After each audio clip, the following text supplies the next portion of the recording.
In this video, we are going to explore Google Forms.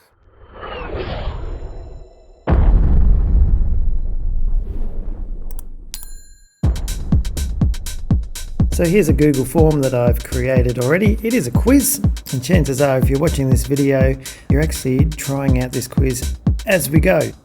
So this is a quiz about Google Forms. How meta. Anyway, I've set it up to collect first name and last name, and I've created here a password for watching this video. So the way it works is... You know what? I'll show you towards the end of the video.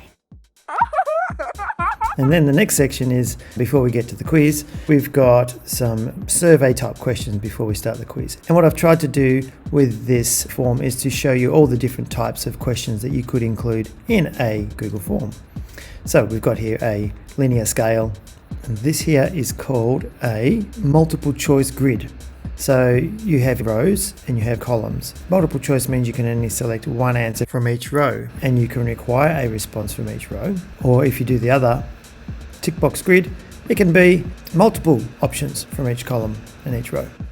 This is, you can actually get people to upload a file, and it goes into your Google Drive. And now onto the quiz. So just a few questions here, just a multiple choice. So how do you take that question and turn it into a quiz question which has a point score to it? So you go down to the answer key here, you select all the correct answers or just the correct answer, and you assign a point value to it. This one is a simple drop down.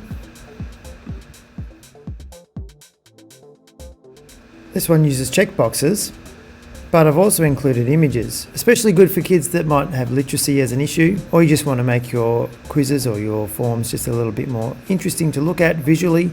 Why not? And this question is a tick box grid, similar to the one we showed you before, which was the multi-choice grid. And you might notice down the side here are these little options that keep following us down.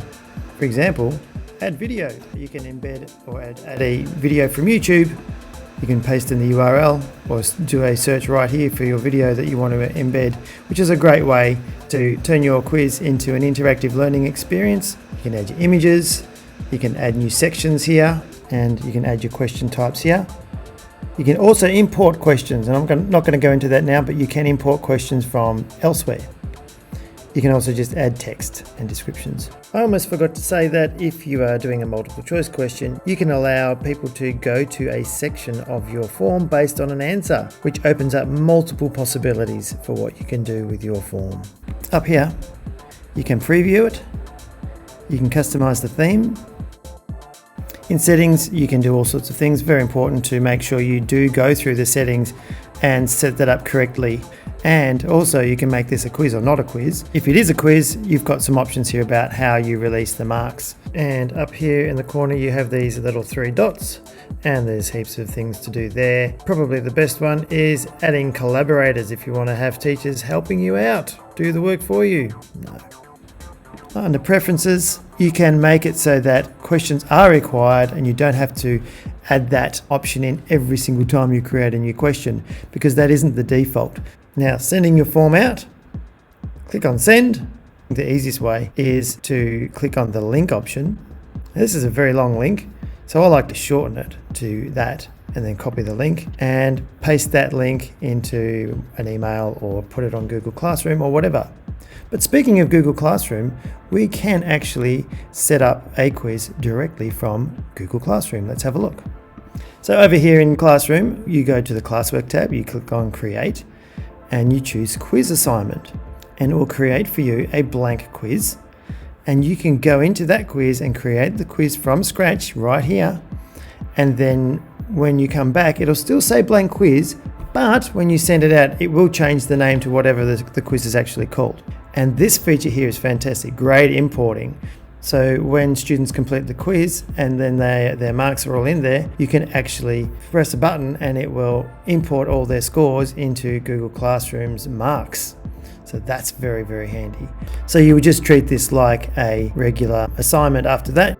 But just to jump back into Google Forms for a second, when you have collected all of your responses, just go into responses, of course, and you can go through and all the graphs will be generated from all of the questions to see what students got right and wrong and all the rest of it.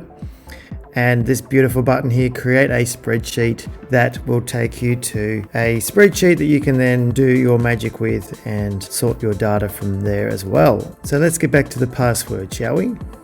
If I click on this, you'll see that the question is a short answer question, and down here where we've got the 3 dots, we've got response validation.